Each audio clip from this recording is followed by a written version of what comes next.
Halli, ég ger ekki ráð fyrir neina öðru en þú veist kannski bara við söktum í þínum enn eftir þennan leik. Já, það hárrétt myndi að ég á fyrir mikla vonbrigðum í kvöld. Við erum svo sem inn í þessu, 1-0 undir í hálfleik, við höfum séð það áður og snúið því við oftar en einu sinni. Svo verður svona hálfgert hrun. Hluti sem við vorum að fara vandlega yfir klikka.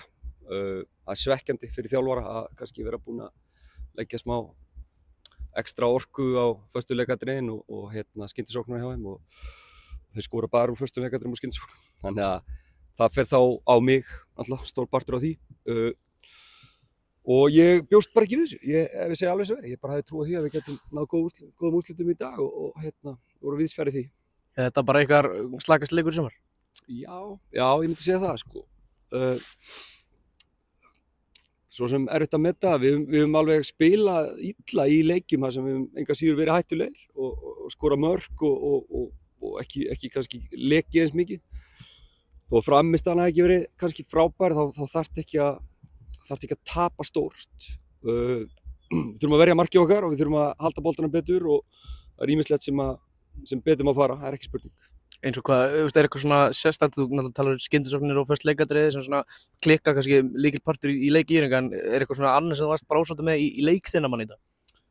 Nei, við bara lögðum upp með það að spila svolítið direkt og reyna svolítið að snúa í íringunum og setja smá press á þá og við gerum það svo sem ágætlega á köflum, sérstaklega fyrir hálfleik og gerum vel í því.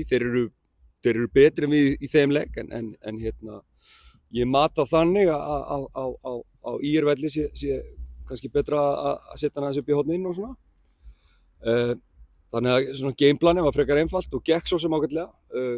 Svo þegar við lendum í rauninni fáum okkur annað markið, þá fannst mér svona menn verða pínu óþolinmóðir, þú veist. Var svona pínu stress einhvern veginn, menn var að taka óþarfa áhættur. Og sem enda með því að við bara töfum boltanum illa á miðjum vellinum og að óþörfu, þú veist, og þeir slátra leiknum. Og svo náttúrulega bara fer allt í fokk hjá okkur, sko, í kjölfari. Þú veist, ég kannski ekki þekktur fyrir að spila eitthvað sóknarbolta, búin að skora 12 mörk fyrir þennan leik og skora 6 í dag sem er helmingurinn af þeim mörkum. Varnarleikurinn kannski hefur verið eitthvað djöfull að draga núna upp að móts, er það bara eitthvað svona, bara sem þið þurfa að lifa með, reynsluleysi eða þú veist hvað ég er að fara í? Já, ég veit hvað þú fara.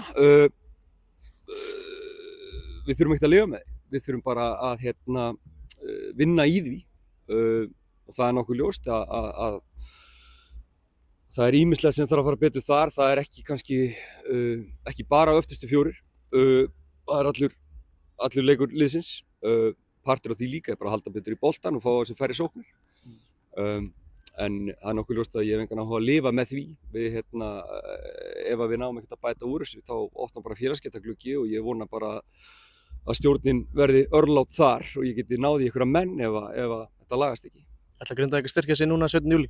Ekki spurning, við munum styrkja okkur. Eins og ég segi, ég veit ekki hvað ég má gera en það hefur verið rætt og ég mun fá leikmennin. Það er ekki ég trúi ekki öðru. Haraldur, takk fyrir ganga vel.